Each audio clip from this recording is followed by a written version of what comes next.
Billy Kinsley. I'm speaking. You are. Welcome back to the Cavern. The Cavern. Well, it used to be our second home, you know. Really? Yeah, long time ago. Speaking of a long time ago, can I take you back to the very first time you had a guitar in your hands? Can you remember that moment, your first guitar? No, because my first gig I did I didn't play guitar. Oh, really? Because I couldn't afford one, and I was 11 years old, just leaving junior school. And at the last minute, the teacher said, well, look, we want to do a little show, so if you want to do anything, recite some poetry or anything like that. And 4 of us said, well, we'll get a little skiffle group together.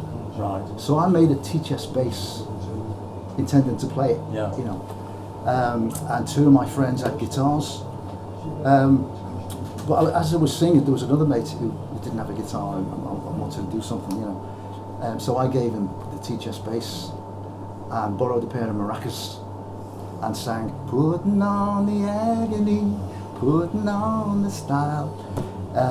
So I was way ahead of Mick Jagger in the maracas things, you know. So way ahead. Lonnie Donegan, I assume, was the guy who guided Lonnie you Donegan, there. Yeah. So my first gig, this was pre-Merseybeats. Pre-Merseybeats, yeah, was with our drummer, who later joined the Merseybeats, John Banks.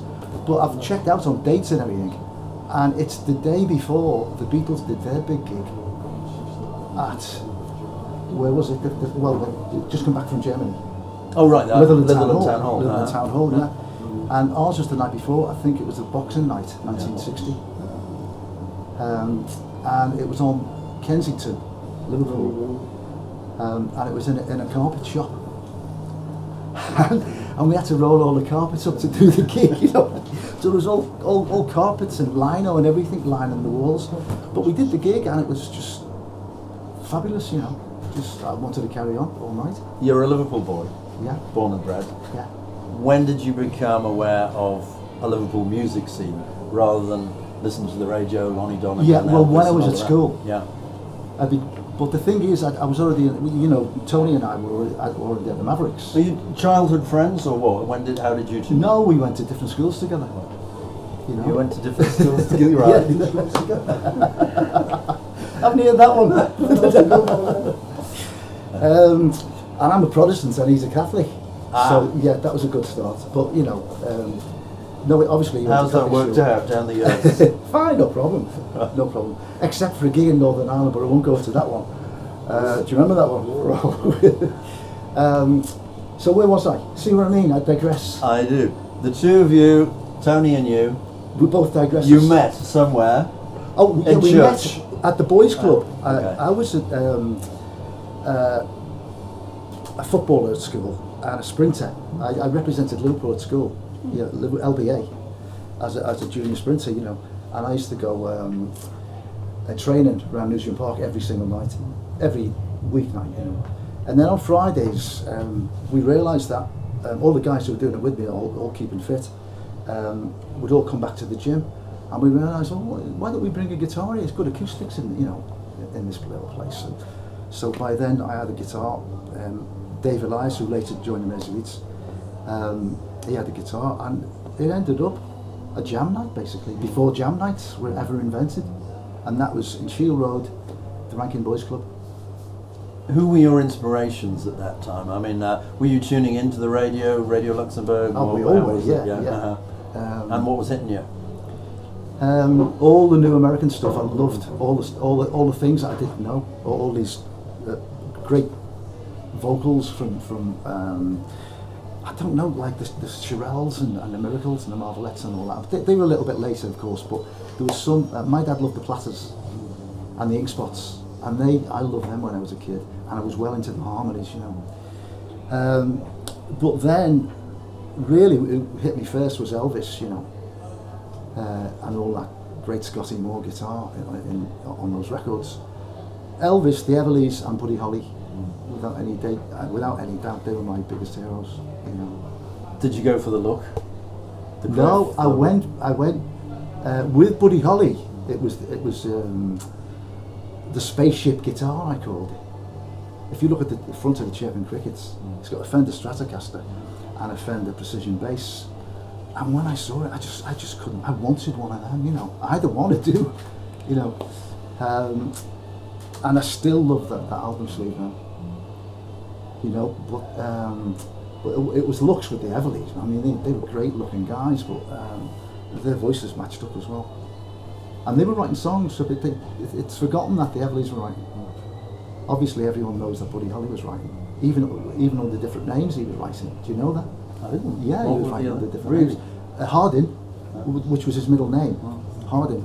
So there's a lot of songs, Cricket's and Buddy Holly songs, have just got Hardin on, and he was the writer. These are the American. Maybe it was a publishing thing, you know. Yeah, these are the American acts. Closer to home, who are you going to see in Merseyside?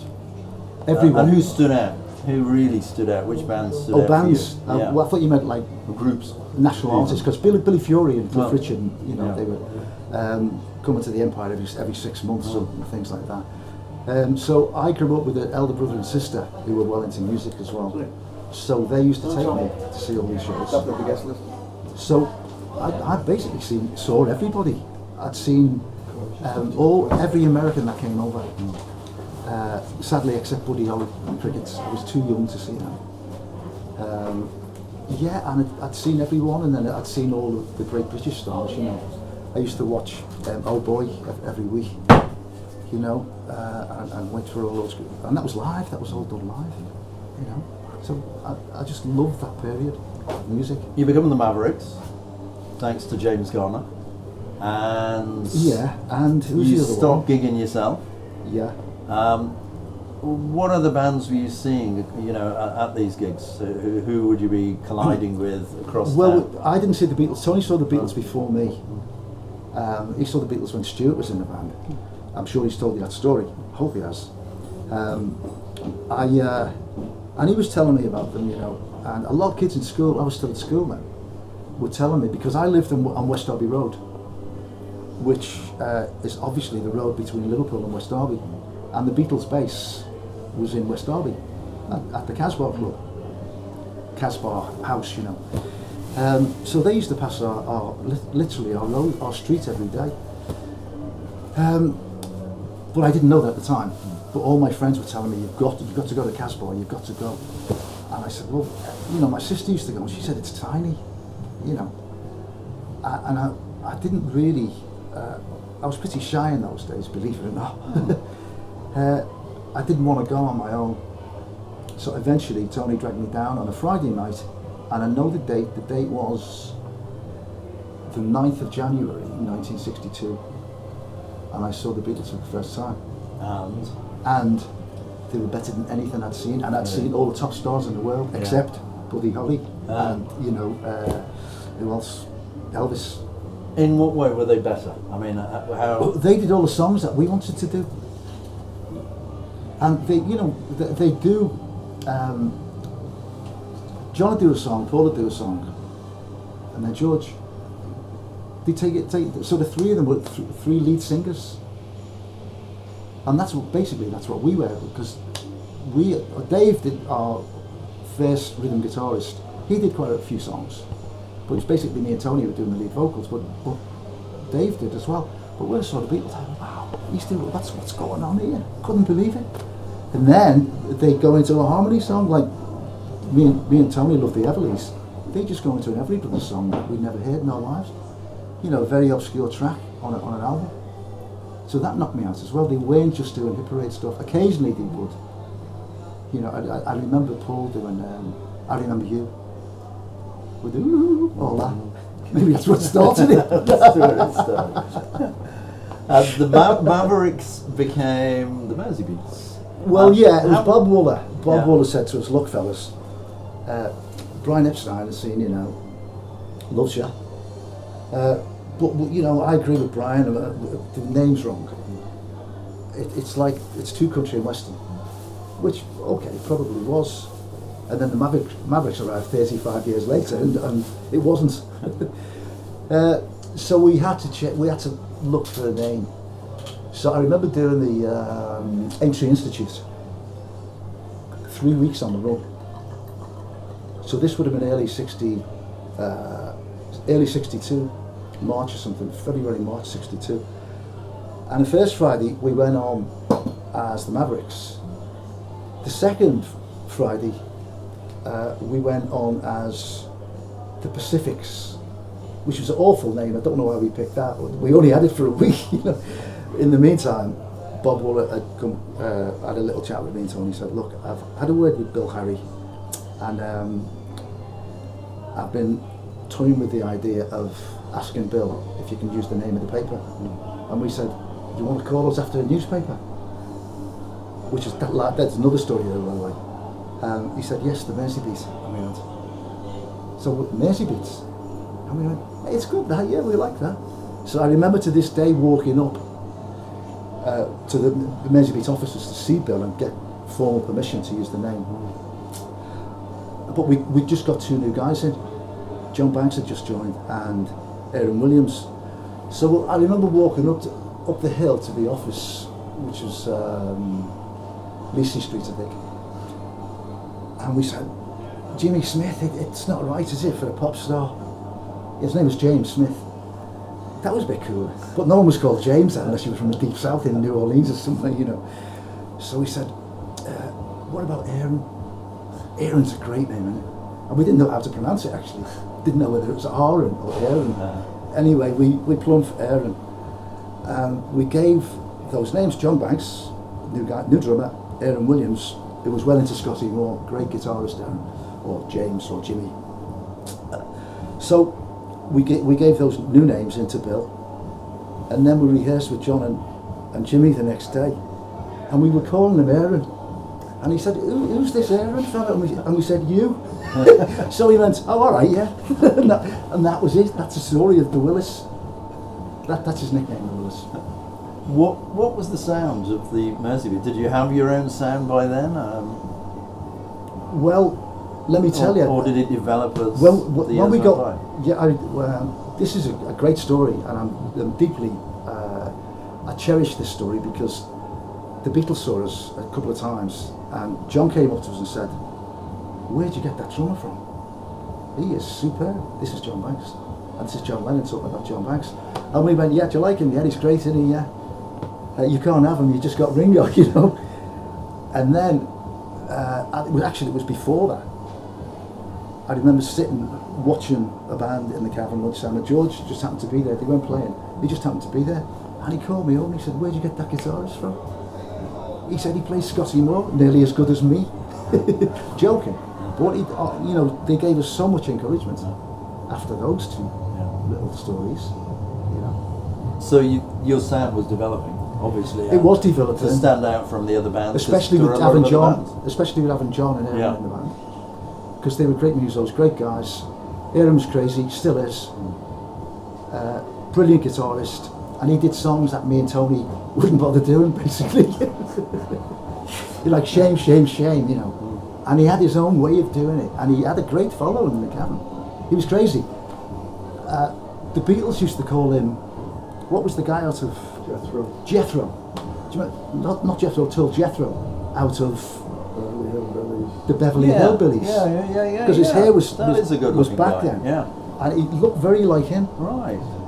So everyone sort of called him Jethro. So we'd be saying, "Hey, it's Aaron. It's not Jethro, it's Aaron." So, nice little story. So you became the good-looking group because you even topped good-looking group charts. Well, someone didn't said that, yeah.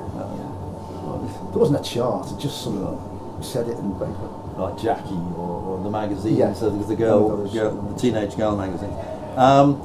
You were telling me a story earlier today about Ready Steady Go, one of your first appearances there, and Cilla Black. Cilla was like, yeah, and making comments about your looks. Well, Kathy McGowan was interviewing her, and Tony and I were ready to do a song. I think it was Sorrow, or the follow-up to Sorrow. So Said About Us, I think. And so they're chatting on the other side of the studio, on camera, on studio. We're literally opposite them. And because we're Scousers, and Cilla was a Scouser, Kathy says, "Oh, we got two of your old friends over there." And we didn't really know Cilla, to be honest. We knew her from the Cavern, but we'd never seen her working, basically, you know. But by that time, she'd had a #1 and all that, I think. A couple of #1s. And so she's saying, "Oh, I like them, I fancy those two, you know. And I love those shirts." And so we had to tell the story about the shirts. And the shirt story? Well, we had Chris Stamp and Kit Lambert were our managers. Right. Chris Stamp had a very famous brother called Terry Stamp, and he had just made a movie called Modesty Blaze. A comic strip? Well, it was a movie. But it was a comic strip. It was a comic if strip I remember correctly, yeah. It was a movie that I still haven't seen actually. Oh, you know. But he brought some shirts for us to wear on the show. From the movie? From the movie. Okay. Yeah. So I'm down to see the movie because we can't remember what shirts we had. It was still black and white TV, I think. Or was it? It was, yeah. So you were wearing Terence Stamp shirts? We were wearing Terence Stamp shirts from that movie. So you just reminded me now, I must get that movie out. You've got to get that movie. And the comic strip. Brian Epstein. You were looked after by Brian for a while. How did that come about, and how did it? Not a lot of people know this, but everyone thinks Brian managed the Beatles first, then Jerry and the Pacemakers, then Billy Kramer, who became Billy J. Kramer, who gave him the J. It was John, wasn't it? Yeah, it was. Yeah. Oh, well done. Yeah, Beatles, Jerry and Pacemakers, Billy J, Cilla Black. But that wasn't the order that he took up management of bands. The Beatles first, then the Big Three, who were our second favourite band anyway. We just loved them. They were crazy. I mean crazy. But they could sing and they could rock and they could play and they were absolutely brilliant. And then us, and we were still only kids. And we left Brian because he wouldn't buy us suits. He bought the Beatles suits. Then he bought the Big Three suits. But he made a big mistake. He actually went to a great Jewish tailor in the centre of Liverpool with them. There's photographs actually taken the day he went to get made to measure suits. State of the art. And the big mistake was that, the Big Three wanted suits then. So instead of going to the same tailors with the Big Three, Brian gave them 3/4 of what he would have given the Beatles. You know what I mean? He gave the Beatles, say, 100 quid. All right. He gave them 75 to get the same suits, basically, right. or the same quality suits. Right. They went to the cheapest tailors on Merseyside and got me the worst suits you've ever seen in your life. And we saw them the first night, and they looked a bit tight. And the Big Three used to play the Cavern and the Iron Door, both dungeons, both soaking wet. I saw them on the Cavern lunchtime about 6 weeks, no, less than that, about a month after they got their suits, because apparently when they got them, they went missing for a week. Because the band went missing, not the suits. Okay. Because they got the cheapest suits in the world, and then got smashed out of their heads, and they went missing for a week. Missed all the gigs, and no one knows where they went, and they don't know where they went. And this was under Brian Epstein's management. Yes, and this is Brian. So we didn't know this at the time. We knew about the suits, but we didn't know this is why Brian didn't buy us the suits. So consequently, I saw the Big Three a month after they got their suits, and they were playing down here in the Cavern, and they looked. The kecks were up there like that. The sleeves were up there, and the coats were just unbelievable. You know, you couldn't open them, they were that tight. And they looked like three Norman Wisdoms on stage, but big, because they were the Big Three, because they were all tall guys as well. And I just laughed my socks off. I'd never seen anything so funny in my life. Yeah? The Big Three. But they ruined our career. They ruined your career. So you left Epstein. We left Brian, yeah. And took up management with Kit and... No. Sadly, we actually, Bob Ward put him onto us. Yeah, I think it was Bob. He said that there's a guy who's managing the Hollies, or he's been managing the Hollies, and he's interested in looking at another band. And I said, you should get the Merseybeats, they're looking for a manager. And his name was Alan Cheetham. Great name for a manager. Couldn't have got a better name for a manager. Yeah, he just ripped us off completely. You know, sadly,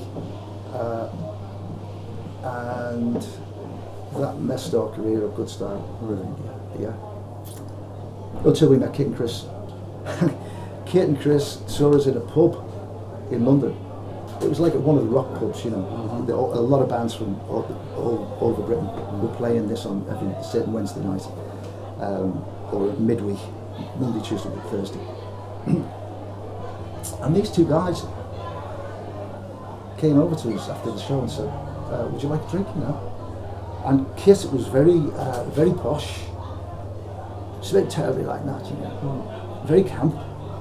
And Chris was the complete opposite. What, fellas, how's it going? Yeah, a pint of Guinness, yeah.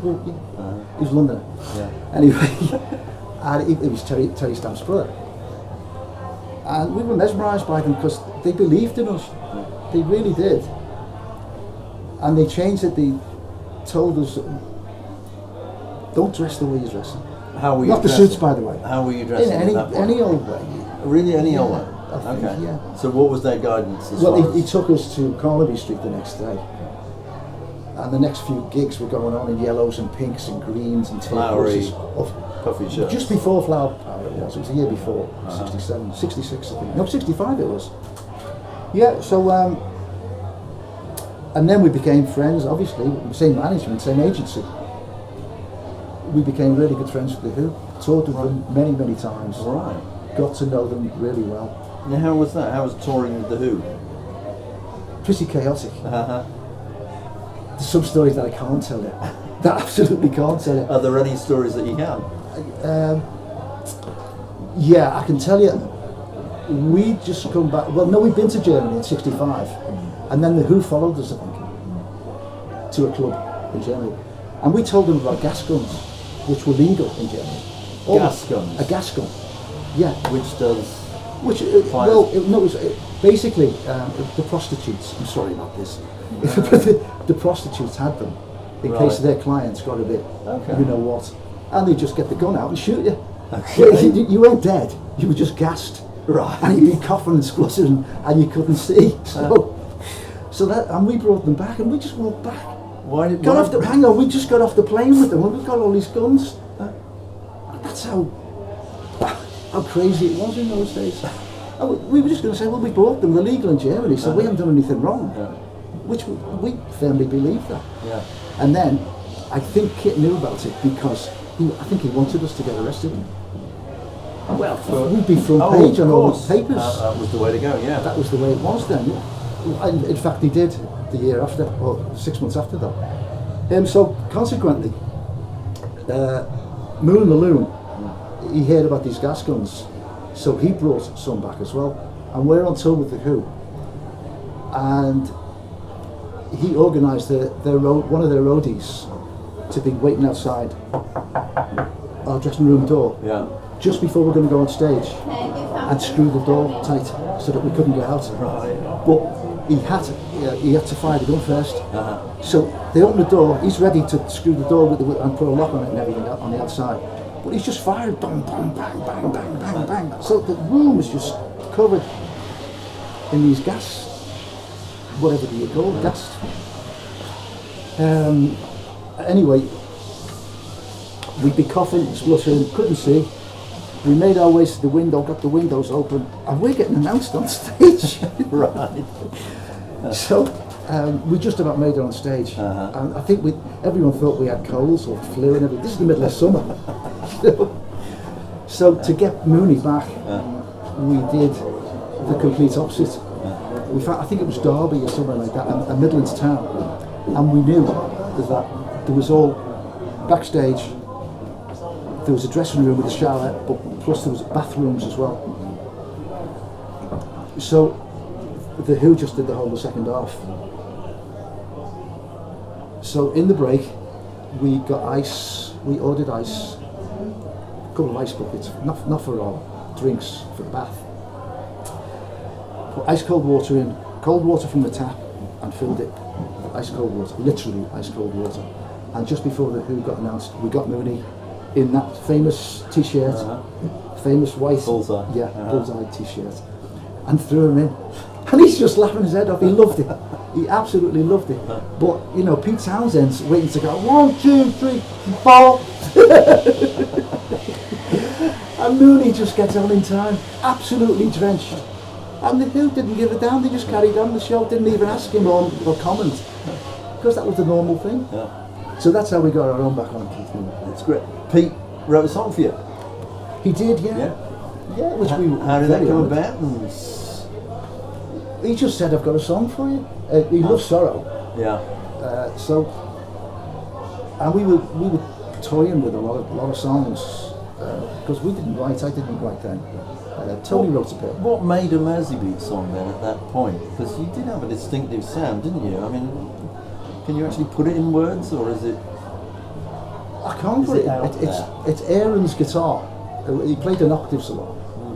You know, like Please Please Me, like George Harrison and Please Please Me. So, but Aaron used to play that as well. Maybe it's a Scotty Moore